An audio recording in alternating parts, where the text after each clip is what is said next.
Hey guys, it is Sunday here in West Virginia, and we're doing something a little different. I guess I can't say it's real different because we've done them in the past. We're unboxing an action figure for you guys, and also wanted to tell you guys to check your Walmarts because they have a lot of cool stuff discounted. They have G.I. Joe figures discounted. They have some of the Gujitsu heroes discounted, Star Wars stuff, a bunch of stuff. But the G.I. Joe stuff grabbed my attention, so I picked them up because I used to play with the little 3 and 4 inch figures when I was a kid. And anyways, these bigger ones that are, I think, like 7 or 8 inches tall, they are really cool and really detailed. So I grabbed some of them for Ethan the other day because they were $4.50. The ones that were originally, I think, like 20 or 25 bucks each. You have these guys here. They're already cracked open. Ethan's been playing with them. These guys here. These are the Cobra ones, not Cobra Commando, but you have Destro and Baroness, and they come with a lot of weapons. They have a lot of like articulated parts and such. And I'll show you on Snake Eyes when we get him out. Snake Eyes is in a I guess like a superior line. They have a lot of like interchangeable parts like heads, hands, like Marvel Legends and some of the Nika stuff. These guys don't. They don't have interchangeable pieces, but they come with a lot of weapons. They articulate nice and they're big. And they were only $4.50 each. And this guy here though was about, I think they wanted 10 bucks for him. I paid 10 or $11 for this, but these were regularly like 30 bucks. These big boxed items that have a character with a large accessory. I've already opened this and done some pre-unboxing. Actually, I think somebody had tried to steal this at one point in time, maybe, because the box looked like it was already taped up again. I was a little bit concerned about that when I bought it, but luckily it had everything intact. The figures I already have detached from one of the trays inside the box. There's Snake Eyes, and here's the wolf. The wolf is big, like bigger than I expected. And Snake Eyes, actually, he's a little bit shorter than those figures I just showed you. I don't know how tall he is, but on the back of the box, it will show you like all the weapons that it comes with. He comes with like some graveling hook, type of gun, and then a couple of submachine guns, and they're really cool, and I'll show you why in a minute. He comes with a hand machine gun, the Uzi, the handgun with a suppressor or silencer, your sword with holder, and then some kind of throw that he puts on to keep warm, I guess, in the storms of the winter and such. And then you have your wolf, which, as I said, is pretty big. So they have a tape measure here. He's 6.3 inches, and I don't know if that's true or not. He may be, but he is kind of short compared to the others. Now, the girls, like Lady J and Baroness, he's about the same height as them. But the Destro and Gun Ho figures are much bigger than Snake Eyes.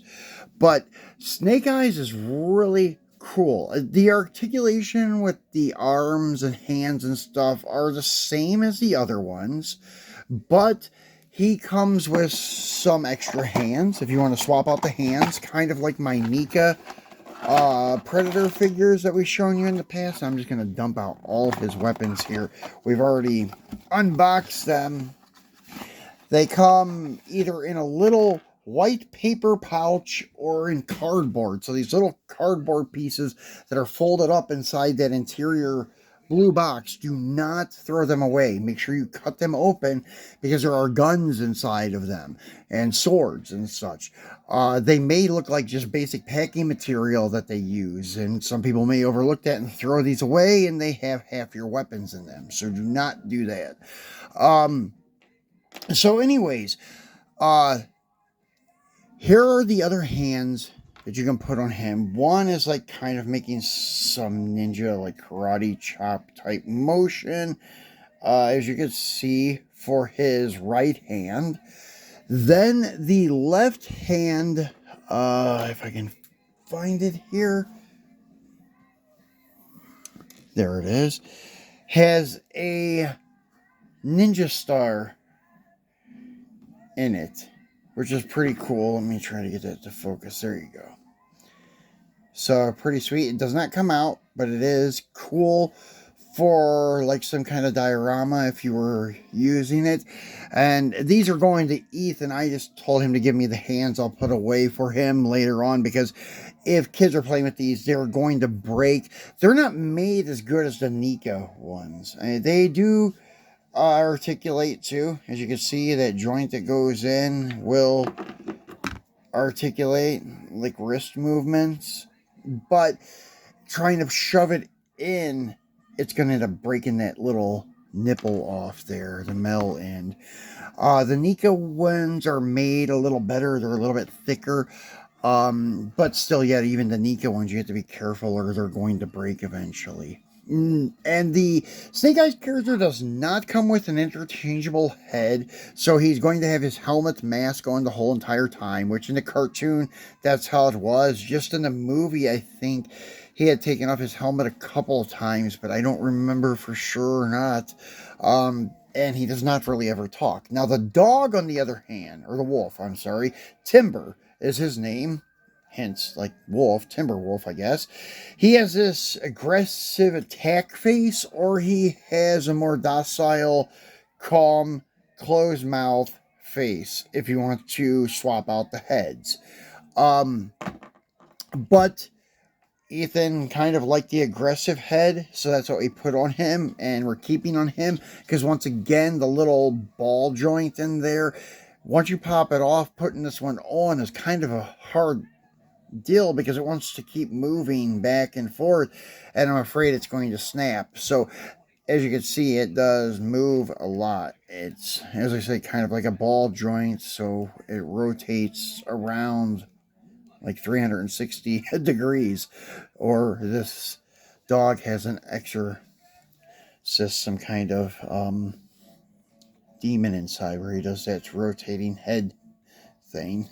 So anyways, very cool dog, and this dog has tons of articulating joints too. As you can see, his hind quarters, they can go in and out. You can make him look like he's hiking his leg, peeing on something if you want to. He's got knee joints, and then the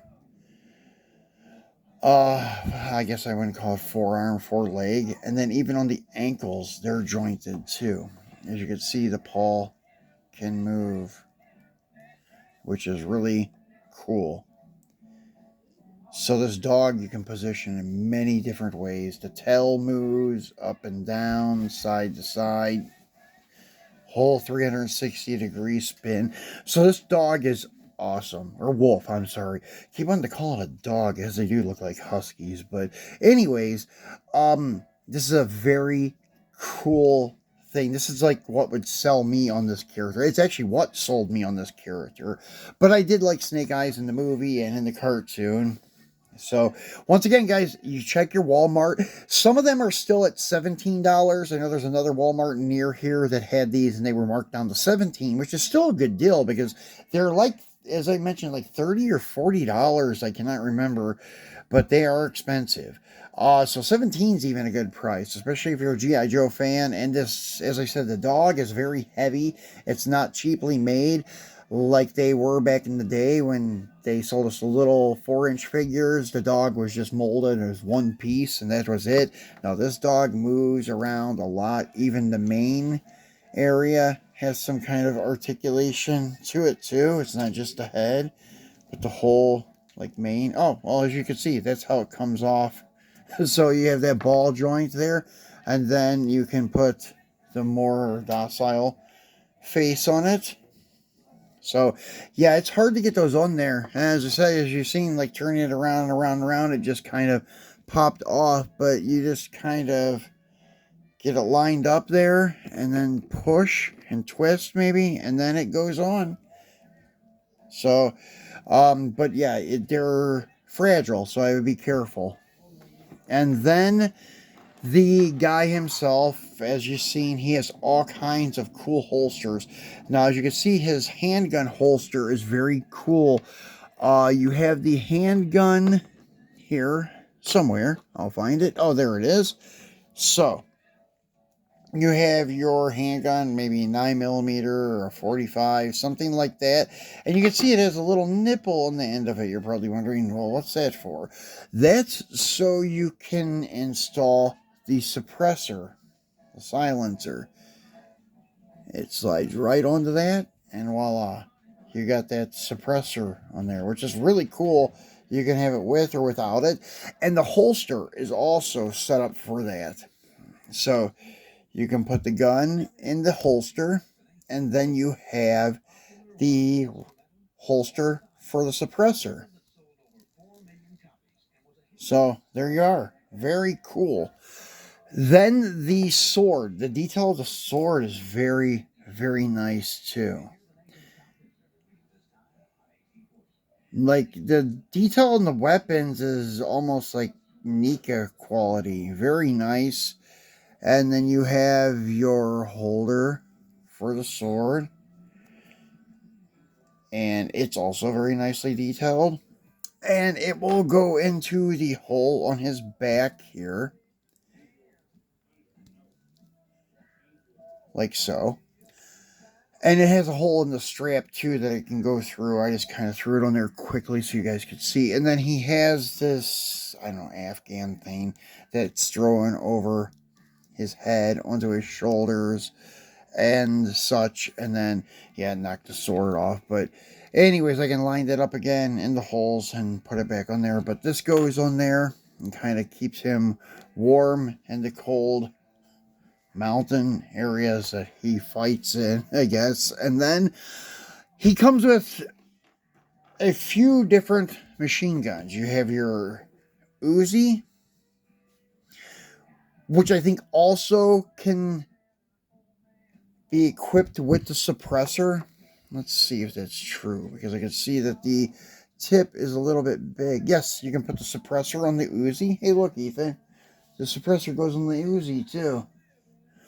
And then the graveling hook thing. The only thing they didn't give you, and it has the eyes on them. There's an eye on this, and you can see it shoots off. And then there's also an eye on the gun. So it looks like there's a rope or a cord that would go there so you could retract yourself in with it. But they did not give you anything like that. So you can rig your own thing up there. And then on this leg, he has a knife holster. And then you have a nicely detailed black, I guess, carbon style knife. And it slides down in the holster there. Pretty cool. Then the other two guns he has. This is a machine gun that I'm not very familiar with. Oops. I just dropped the clip, but I'll just show you on the other gun. So it has a clip that goes in the backside here. I'm not a gun guru, so I'm not sure what kind of gun that is. This one here looks like, I don't know, M16, something like that, some army equipped one. And anyways, the clips pop on and off these guns, which is really cool. And then the other gun, as you've seen, it had a clip, but I knocked it off. Uses the same style clip, and it clips in the backside there, like so. So, really cool variety of weapons that he comes with. So, these are definitely worth picking up now, especially at that type of price that I had quoted. As I said, even at the $17, it's a pretty good deal. But if you can get them like I did for $11 or $10, it's even better deal. So look at your Walmart in your clearance aisle and check it out. As I said, the blister pack style ones with Gun Ho, Destro, Baroness, and Lady J. That's the only 4 in that series, but those are marked down as low as $4.50 at my Walmart. I don't know why, but Gun Ho on some of them were still marked 11, but when I scanned it, it came up as $4.50. So check your Walmarts, guys. You may find some really great buys on Hasbro branded G.I. Joe stuff. So thanks for watching, guys. Enjoy your Sunday. I'll be back tomorrow for our regularly scheduled Mopar Monday.